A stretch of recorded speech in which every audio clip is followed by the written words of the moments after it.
Cassette tape sales have been increasing in recent years. There's been a number of different videos and articles trying to explain this trend. Some say the uptick started around the time the movie Guardians of the Galaxy came out, which prominently featured cassette tapes. They say it's Gen Z hipsters who just like the aesthetic of cassette tapes. They say cassettes are just riding the same trend towards physical media that vinyl records are experiencing. And they say fans like to have a tangible souvenir from their favorite artists, and cassettes are a cheaper way to get a souvenir than vinyl records. So I'll link a video or two in the description that cover all these things. I don't think any of these reasons are wrong, but I do think there are a number of additional reasons that I have not heard mentioned. In this video, I'm going to talk about another few reasons I think are causing the cassette tape comeback that you probably have not heard. Reason number one is cassettes are not as bad as they say. If these other articles or videos mention tape quality at all, it will be something like, "Can you believe the lowly cassette tape is making a comeback?" I think cassette tapes got their reputation for poor quality for a couple reasons. The first is older people's first experience with cassettes was often using an old boombox with the cheapest tape they got from Kmart to record songs off the radio. This is obviously less than ideal. The other reason is because cassette albums from the 1980s were mass-produced, and they often cut corners and use the cheapest tape available also. So many of those are no longer playable or they sound bad because they haven't aged well. Blank tapes are generally much better quality, more on those later. Luckily, higher quality tapes do exist, and so do higher quality tape decks. The quality of the tape and the tape deck can make a huge difference. People seem to understand that the gear matters when it comes to record players, and I don't understand why they can't grasp that when it comes to cassette tapes. After I got back into this hobby a few years ago, I've been surprised at how tape hiss has hardly been an issue. Again, I'm using higher quality tape and a decent tape deck though, so maybe that's why. Quality cassette tapes have a wider dynamic range than vinyl records. This is just science. It doesn't mean that tapes sound better than records necessarily, but it means they could if you have a proper setup. I also think the fact that cassettes are inexpensive has something to do with their perception as low quality. There are tons of people out there who think that expensive equals good quality and inexpensive equals bad quality. The most expensive tape deck out there is the Nakamachi Dragon. Those usually sell for between $1,500 and $3,000 on eBay. That's far more than I'd ever spend, but audiophiles will routinely spend double, triple, and even more than that on a vinyl record player. That expensive vinyl record player must be better because it costs so much more, right?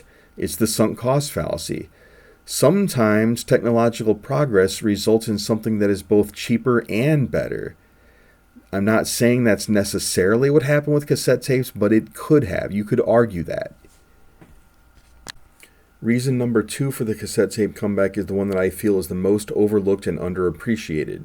So even if you do think cassettes are bad, they're lo-fi or maybe mid-fi at best, here's the thing. Lo-fi is almost like its own genre of music now. There are hundreds of videos on YouTube for lo-fi beats. Some of these videos are hours long. There are people out there remaking old songs and old albums in this lo-fi format. People like it. Like I just said, I don't think cassettes are necessarily lo-fi, but they do have a certain sound quality to them, and I think people like it. There are also other genres like synthwave that use vintage gear, vintage synthesizers, and so on to make their music. There are dozens of subgenres of synthwave, and I'm not going to talk about all of them, but the explosion of synthwave and all its subgenres has also coincided with the rise of cassette tapes. I don't think that's an accident. One subgenre I'll talk about briefly here is called signal wave. They sample old 80s songs and videos, Weather Channel clips, and commercials. Most of it is from VHS recordings of this old stuff, and they're meant to sound old and have artifacts and static and weird things in them. It's what they're going for, and people like it.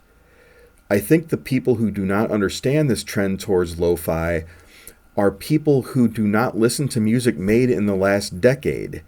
It's incredibly ironic. The people who do not understand this interest in lo-fi music generally listen to even older music. They're listening to classic rock and jazz and other stuff that even predates cassette tapes.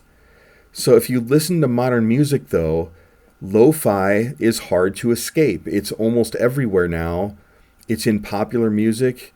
The Weeknd has made synthwave songs that have 1 billion streams, for example.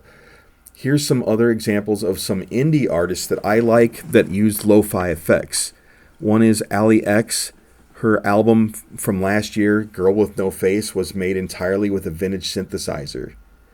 Magdalena Bay, their early music was almost entirely straight synthwave, and they've evolved since then, but they still use some of those same effects. And their videos were recorded on tape with an old camcorder. The band Night Tapes has the word tapes right in their name, and they have lo-fi effects like sibilance and saturation and other things like that going on in their music. So if you're already listening to music that has these kind of lo-fi effects and qualities to it, how could it be really degraded that much to listen to it on tape? The third reason is that you can record your own tapes. These other articles and videos that are talking about the cassette tape comeback either don't mention this at all or they briefly mention it in passing. I haven't seen anyone argue that this is part of the comeback, but I think it is. If a quick Google search tells me that blank tape sales are up over 200% in 2025.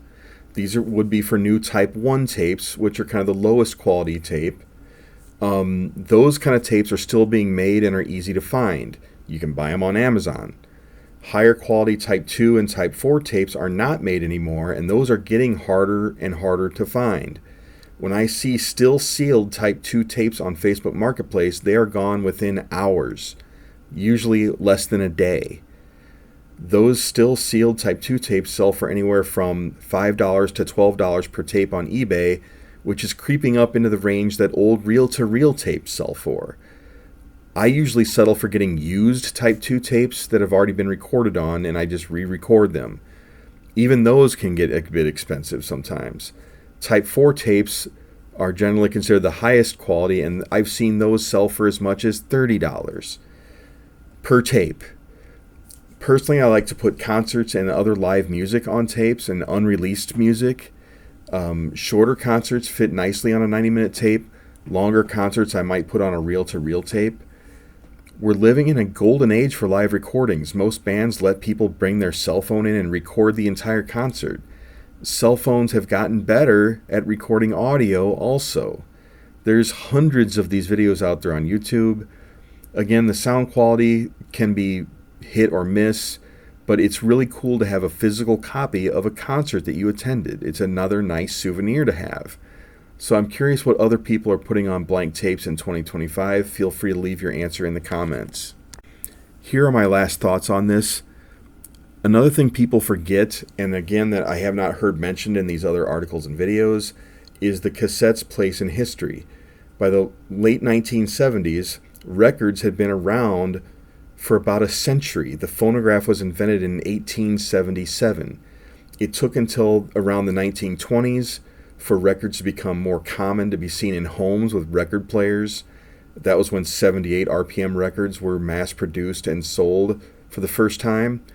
So by the 1980s, records had been the dominant medium for home audio for about 60 years. Reel-to-reel tape had existed during that time, but that was even less convenient and more expensive than records. The cassette tape was the first technology to overtake the record as the standard for home audio. I don't know if people grasp how big a deal that was. Therefore, the cassette is a sign of progress. It's a symbol of progress. So after waiting for like 60 years for something to replace the record, people only had to wait about 7 years for compact discs to replace cassettes as the top medium. So progress was accelerating. So I think cassettes are just a symbol of that technological progress. Digital files and eventually streaming eventually overtook the compact disc. I would argue that streaming could be a step backward in some ways. With streaming, you no longer own your music. You have to pay a middleman every month to hear your music. And these platforms can choose to remove an album at any time. Bands are also choosing to remove their music from platforms for various reasons. So I'd argue that streaming has caused convenience to be at an all-time high, but we've made some trade-offs and sacrifices to get that convenience that might mean it's not as much of an improvement as it could have been. So cassettes are a throwback to a time when technology was drastically and rapidly improving our experience with music. And I think older people like me are nostalgic for that time.